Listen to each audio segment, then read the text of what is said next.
Bonjour à toutes et à tous et bienvenue sur la chaîne Ingénieur IA. Si c'est votre première fois ici, je suis Akari Souga. Je partage avec vous mon parcours, celui que je suis pour devenir un ingénieur dans le domaine de l'IA. Sur la chaîne, je vous montre en fait l'ensemble des compétences que je dois absolument maîtriser. Donc si c'est les thématiques qui vous parlent, vous vous abonnez, vous cliquez sur la cloche de notification et on fait le parcours ensemble. Dans cette vidéo, nous continuons à travailler sur le langage SQL. Et comme vous le savez, nous sommes au niveau expert. Dans cette vidéo, nous allons voir les sous-requêtes. Alors, une sous-requête est aussi appelée une requête imbriquée. D'accord? Une requête imbriquée est une requête qui est placée à l'intérieur d'une autre requête. OK? Donc, une sous-requête est utilisée pour fournir des données qui sont utilisées par la requête principale.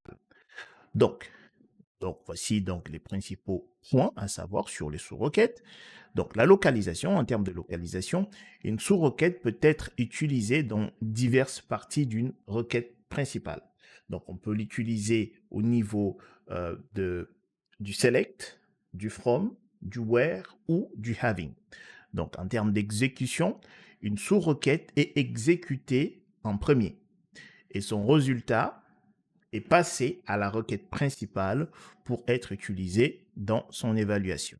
Donc, les types de sous-requêtes. Donc, on va avoir des sous-requêtes scalaires. Donc, une sous-requête scalaire retourne une seule valeur, à savoir une ligne et une colonne.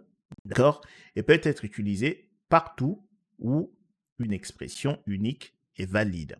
Donc, on a également des sous-requêtes de liste.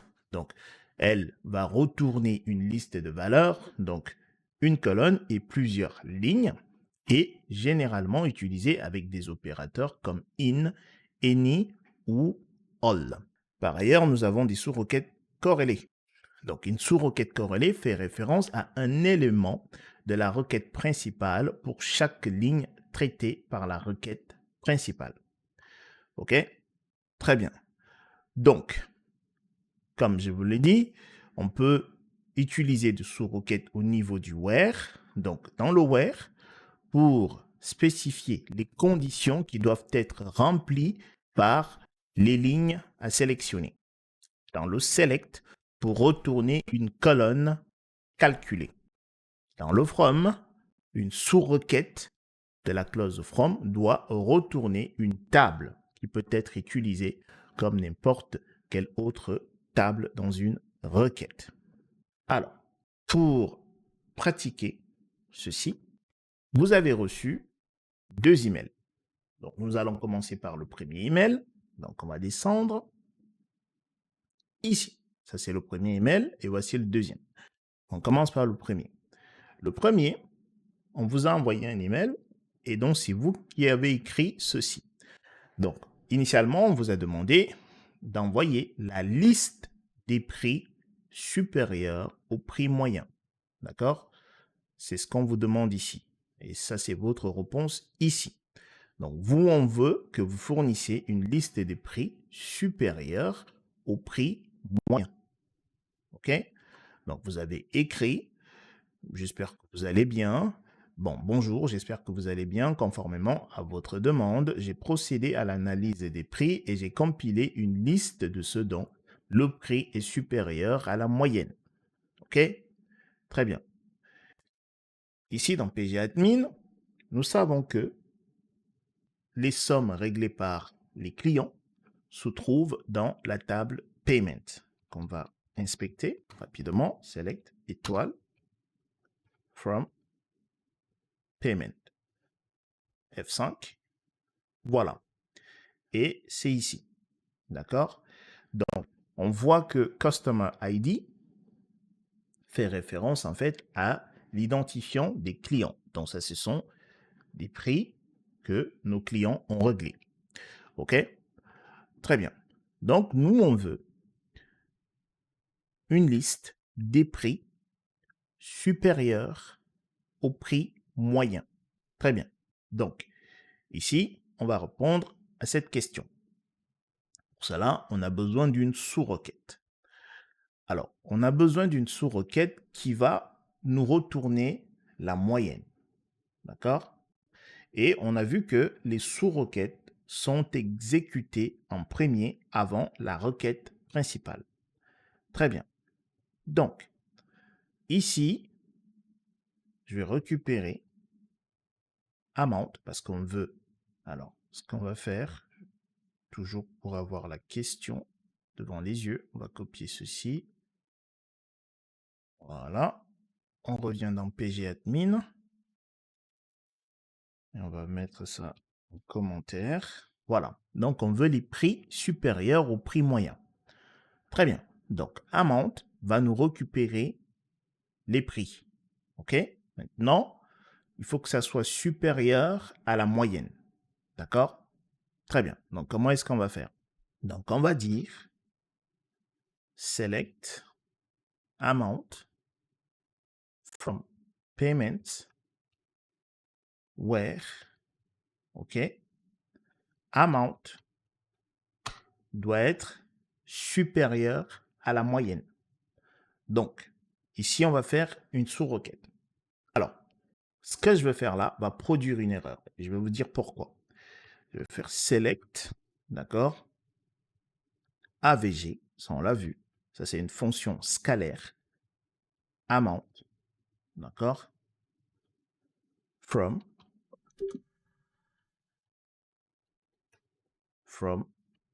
payment. OK? Si j'exécute, ceci va produire une erreur. Regardez. 5, erreur. Qu'est-ce qu'il nous dit?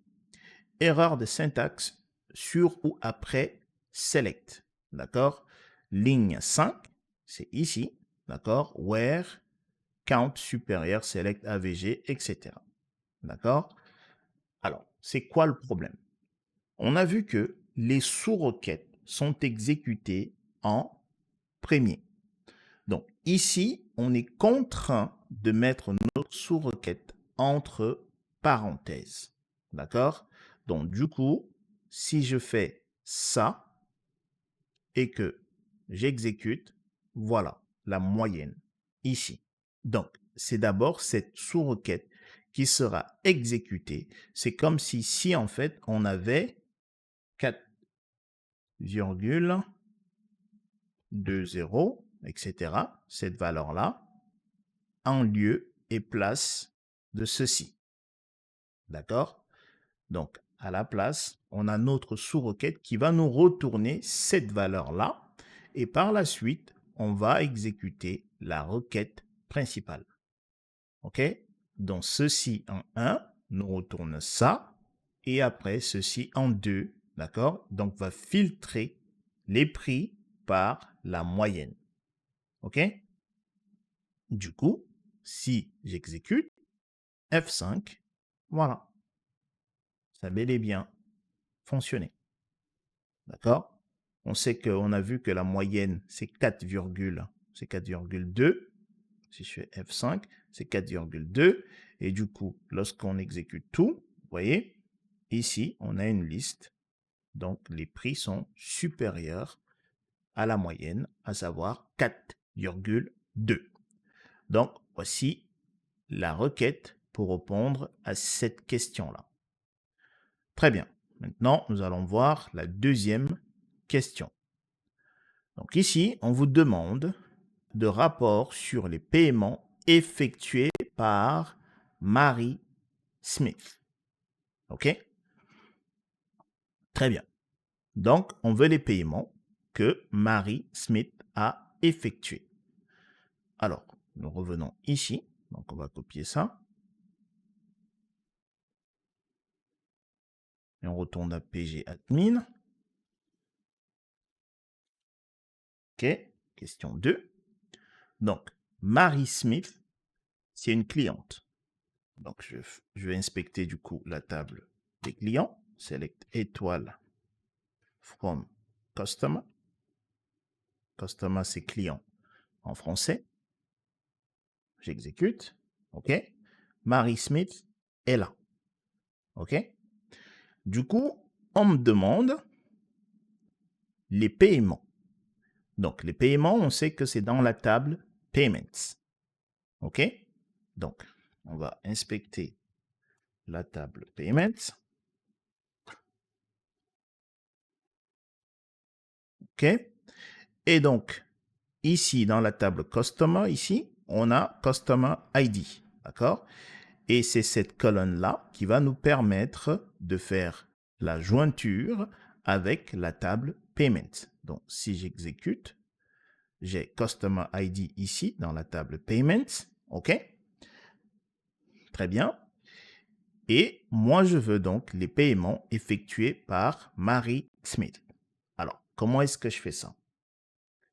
Donc, premièrement, je vais faire Select. OK? Je vais tout récupérer.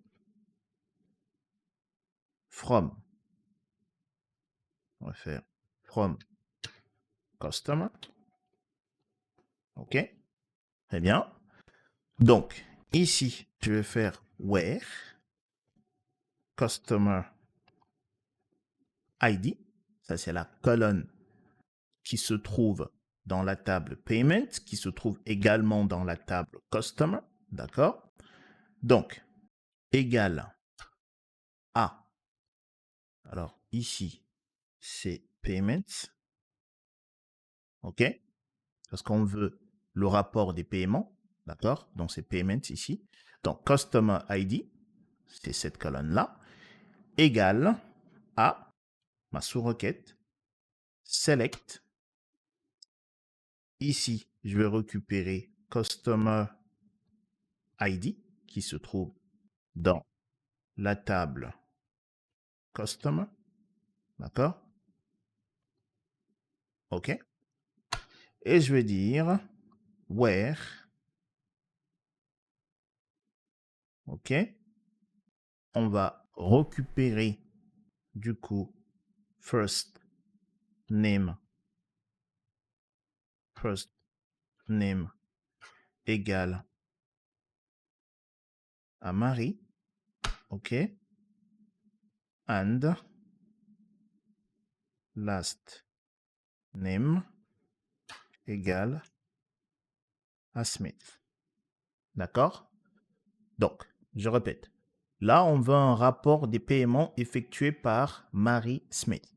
Donc, ici, on va récupérer l'ensemble des informations. Donc, ça, c'est la table Payments, ici. OK? Et on sait que cette colonne Customer ID se trouve dans la table Payment, mais également dans la table Customer. Donc, ici, Customer ID de la table Payment, d'accord? On va aller récupérer, d'accord? On va filtrer cette colonne-là, OK?